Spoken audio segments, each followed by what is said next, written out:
அதாவது உங்களுடைய குர்ஆனில் பெண்கள்ட்ட இருந்து கேட்கிறாங்க, திருடினால் கையை வெட்டு, விபச்சாரம் செய்தால் கொலை செய், கொலை செய்தால் கொலை செய் என்று சொல்லப்பட்டு உள்ளது. இது ஒரு மனித உரிமை மீறல் இல்லையா? இது ஒரு காட்டுமிராண்டித்தனமான சட்டமாக உங்களுக்கு தோன்றவில்லையா என்று கேட்கிறாங்க. இஸ்லாத்துல உள்ள குற்றவியல் சட்டம், கிரிமினல் சட்டம் இருக்கு இல்லையா? இஸ்லாம்ங்கிறது ஒரு வழிபாடு மட்டும் சொல்லல, அரசியல் சட்டம்லாம் இஸ்லாத்துல இருக்குது. இஸ்லாம் என்ன சொல்லுதுன்னா, ஒருத்தன் திருடுறான்னு வைங்களேன், இது வரைக்கும் கையை வெட்டணும்.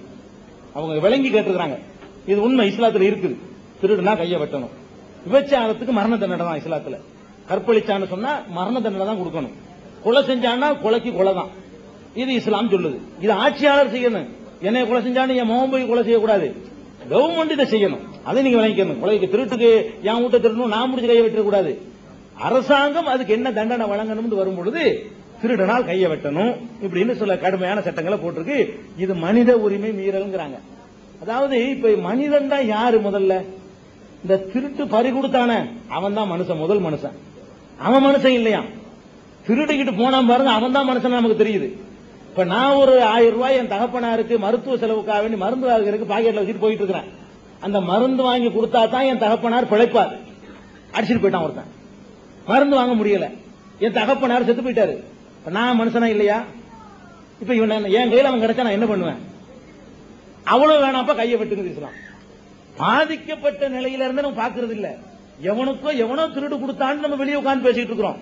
நாம திருடு கொடுத்தால் என்ன நிலையில இருப்போம்? இந்த கேள்வி கேட்ட அந்த சகோதரிட்ட இருந்து காலத்திலும் செயின் அடிச்சுட்டு போயிட்டான். நீங்க என்னங்க பண்ணுவீங்கன்னு அவங்கள்ட்ட போய் கேளுங்க. கொண்டு விடுவேன் சொல்லுவீங்களா இல்லையா? அப்ப கொண்டு விடுவாங்கிறீங்கல்ல. அதான் இஸ்லாம் எதை பார்க்க தெரியுமா? தண்டனை கொடுக்கறதா இருந்தா எவன் பாதிப்புக்குள்ளா இருக்கிறானோ அவனுடைய உணர்ச்சியை தான் பார்க்கணும். வெளியே இருந்து பாக்குறவனுக்கு கையை வெட்டுறான்னு உங்களுக்கு தெரியும். கையை வெட்டுறான யார்? கையை வெட்டுறான் அவன் நிலைமை, அவன் மனுஷன் இல்லையாப்ப?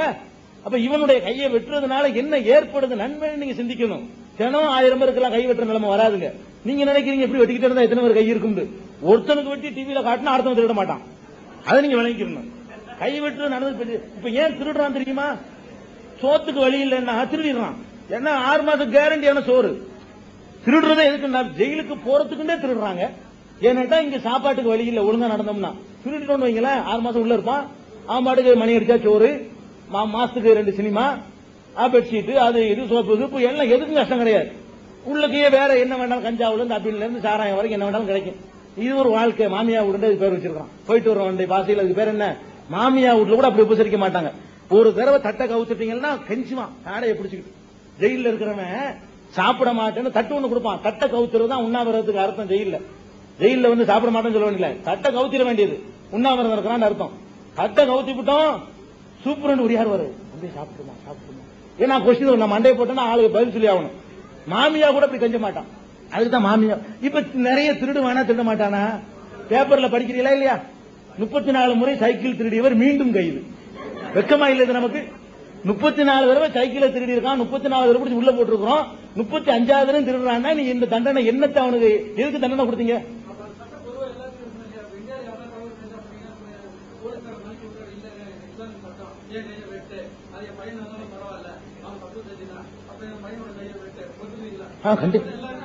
எல்லாத்துக்கும் ஆட்சியாளர் செய்யணும். நம்ம சொல்லத்தான் செய்யறோம், வற்புறுத்துறமே. கையை வெட்டுங்க. போலீஸுக்கு அந்த அதிகாரம் இல்ல. போலீஸ் நம்ம சொல்ல முடியாது. நீதிமன்றங்கள் தான் தீர்ப்பளிக்கணும். நீதிமன்றங்கள் அது இஸ்லாம் சட்டம் சொல்றீங்களா இல்ல நாட்டுல போற சட்டம் இல்ல?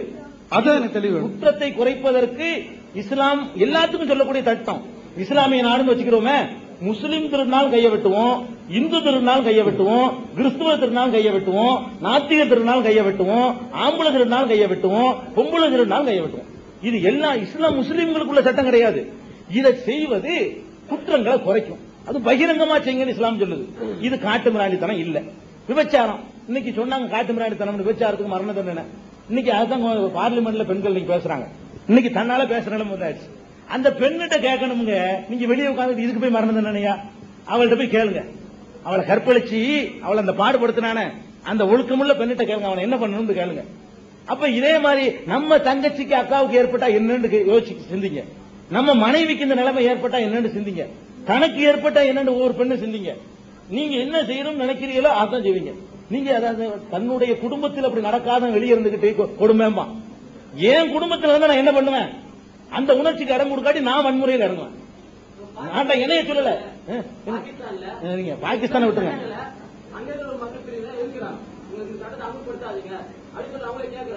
இதே கோயிலுக்கு போய் வச்சுக்கல, இந்தியாவில் சிறுபான்மையினர் அங்க போய் அவங்க ஏதோ தவறு செய்தாலும் வச்சுக்கணும். அவங்க தவிர அவங்க பாதிப்படுறாங்க. இந்தியாவுக்கு வாழ்ந்துக்கணும். எங்களுக்கு தவறு 34 முறை சைக்கிள் 30,000 தவறு பிடிபட்டால் எங்களுக்கு அந்த அனுபவம் இருக்குது. அதனால நாங்க பாதிக்கப்படுறோம். அங்க போய் முதல்ல வேலை தேடின்னு போற வச்சுக்கல, ஒரு முறை நாங்க அவங்க போய் தவறு செய்யறோம், உடனே கையை வெட்டிடுறோம். அப்ப அங்க மனிதாபிமானம் என்ன ஆயிடுச்சு?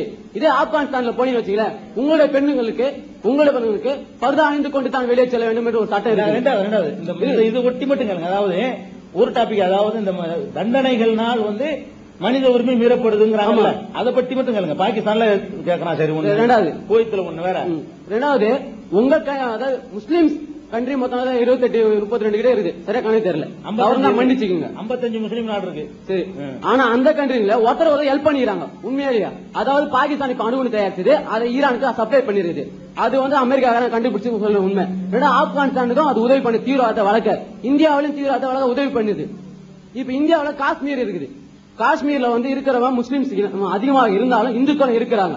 அந்த முஸ்லிம்ஸ் இந்தியா சுதந்திரம் அடையும் போது நாங்க இந்தியா சைடு சேர்ந்துக்கிறோம் அப்படின்னு சொல்லிட்டு உறுதிமொழி கொடுத்தவங்க.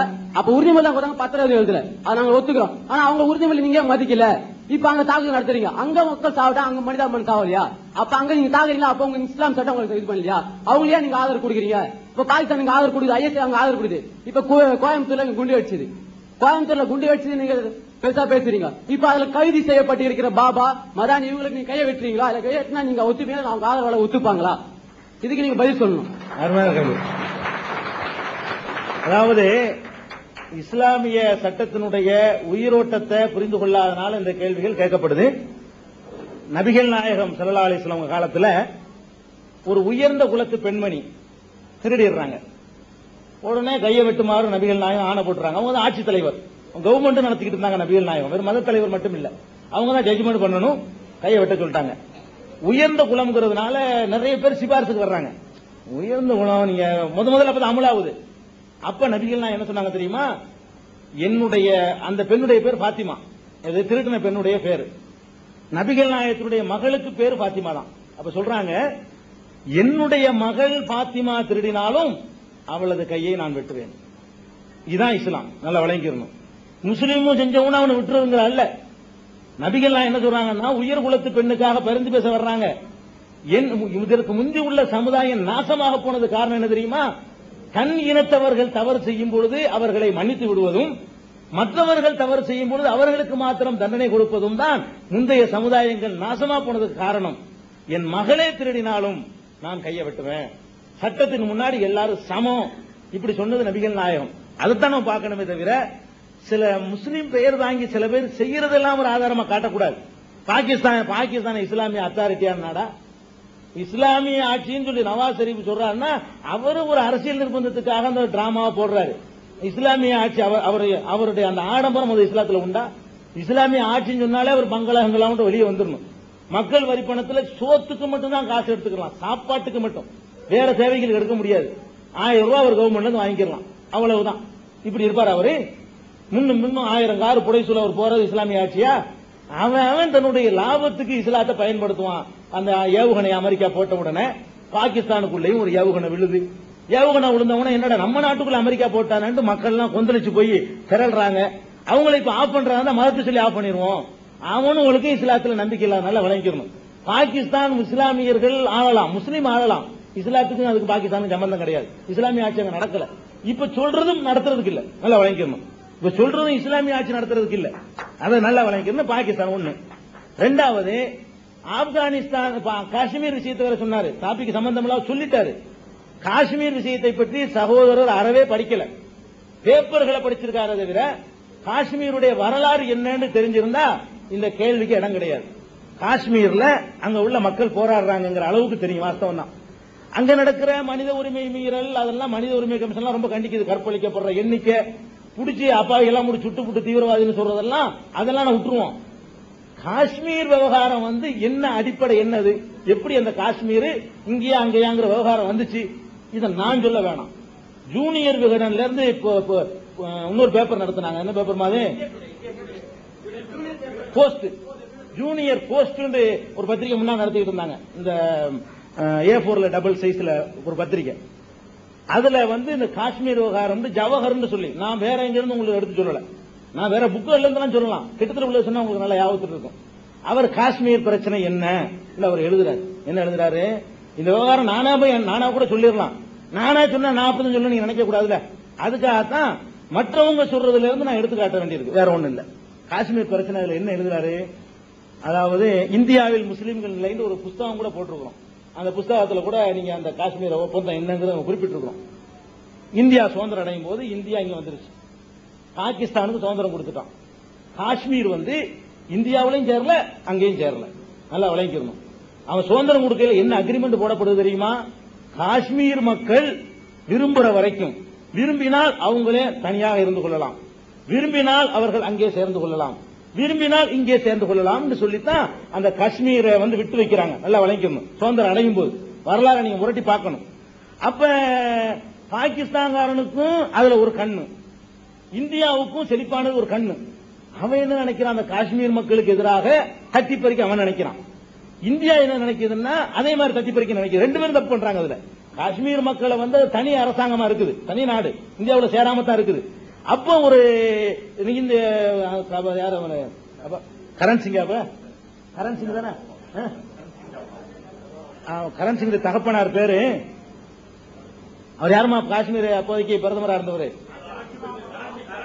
கரண் சிங் தகப்பனார், அவர் பேரு ஹரிசிங், ராஜா ஹரிசிங் தான் அப்போதைக்கு பிரதமரா இருக்காரு. தனி நாடு, அதனால விளங்கணும். அதாவது அந்த மக்களுடைய மனநிலையை புரிஞ்சுக்கிறதுக்கு இது ஒரு உதாரணம் வச்சுக்கலாம். முஸ்லீம்கள் பெரும்பான்மையாக இருக்கக்கூடிய அந்த மாநிலத்தில் சிறுபான்மையா இருக்கக்கூடிய ஹரிசிங் ராஜாவா இருக்காரு. அப்படி பரந்த மனப்பான்பு உள்ள மக்கள் அவங்க. அன்றைக்குள்ள சூழ்நிலையில 90% முஸ்லீம்கள் வாழக்கூடிய பகுதிக்கு ராஜா யாருன்னு சொன்னா ஹரிசிங். ஹரிசிங் ராஜாவுடைய ஆட்சி தான் அங்க நடந்துகிட்டு இருக்குது.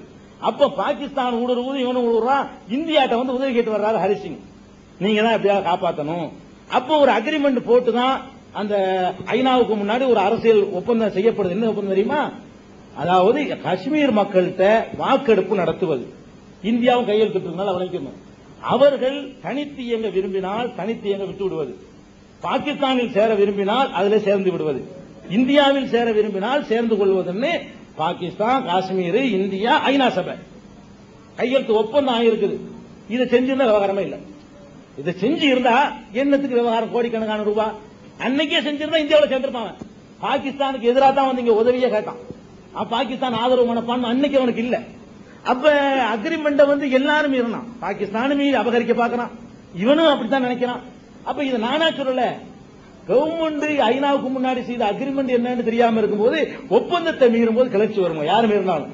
இப்ப அவன் பக்கம் ஒரு காஷ்மீர் இருக்க, அவனுக்கு பாகிஸ்தானுக்கு எதிராக விளைஞ்சிட்டு இருக்கான். அதை விளைஞ்சிருங்க. காஷ்மீர் மக்களுக்கு எல்லாம் ஒரே உணர்வு தான், தனிச்சிருக்குன்னு தான் நினைக்கிறான்.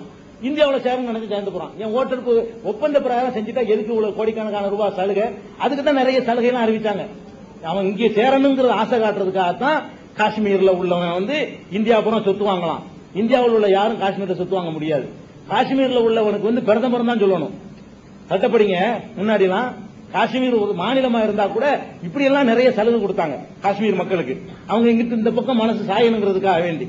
அப்ப அந்த ஒப்பந்தத்தை செயல்படுத்தாத வரலாறு நம்ம மறந்துவிட்டு என்ன நடந்துச்சுன்னு வரலாம, இதை நம்ம பேசக்கூடாது. நீங்க காஷ்மீர்ல ஐநாவுக்கு முன்னாடி இந்த ஒப்பந்தம் என்னங்கிறத இந்தியாவில் முஸ்லீம்கள் புத்தகம் இருக்கு, நீங்க தொடர்பு பண்ணா நான் ஃப்ரீயா உங்களுக்கு தர்றேன். அந்த ஒப்பந்தத்தை அப்படியே மொழிபெயர்த்து போட்டுருக்கோம். ஐநாவுக்கு முன்னாடி நடந்த அரசு ரெக்கார்டு, இது ஒளிமறைவானது இல்ல. இது நமக்கு தேவையில்லாத விஷயம். இவங்களை பத்தி இருந்தாங்க. இன்னொன்னு நல்லா தெரிஞ்சுக்கிறங்க, ஆப்கானிஸ்தான் காரணம், ஈரான் காரணம், பாகிஸ்தான் காரணம் இஸ்லாத்துக்கு அத்தாரிட்டி கிடையாதுங்க. அவன் இஸ்லாத்தை பேணி இருந்தா நீங்க விவகாரமே கிடையாதுங்க. இஸ்லாம்ங்கிறது குர்ஆன், அது நல்லா விளங்கிக்கணும். இஸ்லாம்ங்கிறது நபிகள் நாயகம் சொன்னது. அதை எல்லாத்தையும் மீறி நடக்கிற மாதிரி முஸ்லீம்களை மீறி நடக்கலாம். சித்தாந்தத்தை பத்தி மட்டும் தான் நம்ம என்ன செய்யறோம், ஆய்வு பண்ணிக்கிட்டு இருக்கோம். அதை விளங்கிக்கிறோன்னு மனித உரிமை விஷயத்தை அவ்வளவுதான். மனித உரிமை குற்றங்களுக்கு கடும் தண்டனை கொடுத்தால்தான் குற்றம் குறையும். உலகத்திலே குற்றம் குறைவா இருக்கக்கூடிய அதான் டாபிக். சவுதி அரேபியா தான். அவன் முழு இஸ்லாத்தை கடைபிடிக்கல. இந்த குற்றங்களுக்கு தண்டனை கொடுக்கறதுல இஸ்லாத்தை கடைபிடிக்கிறான். மற்ற எல்லாத்திலும் இஸ்லாத்தை கடைபிடிக்கல. தங்க கார்ல போறான், அது இஸ்லாத்துக்கு உடன்பாடு இல்ல.